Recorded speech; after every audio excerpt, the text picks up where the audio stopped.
মোজাফফর বিন মহসিন সে পাক্কা একটা মোকাল্লিদ। নবীর কথা না মেনে সে উসাইমির তাকলিদ করলো। আবার এরাই নাকি বলে তাকলিদ মানা হারাম, তাকলিদ মানা না জায়েজ। দেখুন সেই ভণ্ড প্রতারকের ভিডিওটি, আর ভিডিওটি শেয়ার করে দিন। জামাত পড়েছেন আপনারা, সালাত হয়েছে কখন? 3:15 কি 16 এরকম হবে। আপনি জহর পড়েননি, ইচ্ছা করে পড়েননি, এখন 3:16 বেজে গেছে, আসরের টাইম হয়ে গেছে, আপনি ফতোয়া নিয়েছেন। এখন আপনি কি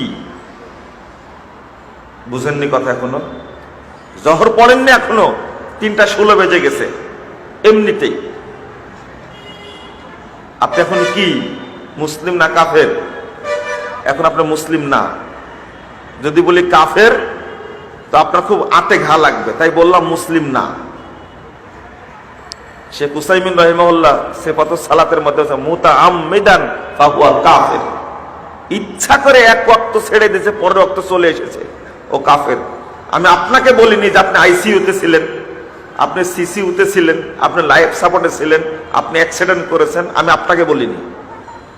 যে ইচ্ছা করে ঘুরে বেড়াচ্ছে, সালাত না পড়ে এক ওয়াক্ত ছেড়ে দিয়েছে, আর এক ওয়াক্ত চলে এসেছে, ও মুসলিম না।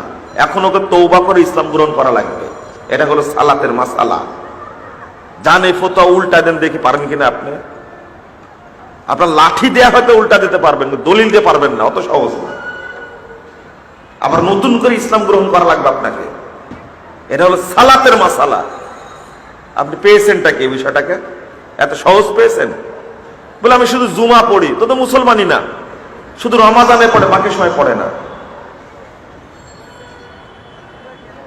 পৃথিবীতে যেখানে যারা মানুষের মতামতকে উপেক্ষা করে কোরআন এবং সহিহ হাদিস মেনে চলতে চায়, তারাই আহলে হাদিস। আরো কষ্টের ব্যাপার, আহলে হাদিসও নামাজ পড়ে না। আহলে হাদিস নামাজ পড়ে না। কত পার্সেন্ট নামাজ পড়ে না জানেন? 98% আহলে হাদিস নামাজ পড়ে না। কয় পার্সেন্ট আহলে হাদিস নামাজ পড়ে? এই পার্সেন্ট কি আগে জানছিলেন? আপনার অভিজ্ঞতায় কি বলে? আপনি কি দেখেছেন? সরেজমিনে কি দেখেন? আপনার গ্রামে কি দেখেছেন? আপনার মসজিদে কি দেখেন? আপনার পাড়া প্রতিবেশীর মধ্যে কি দেখেন? আপনি সফর করলে কি দেখেন?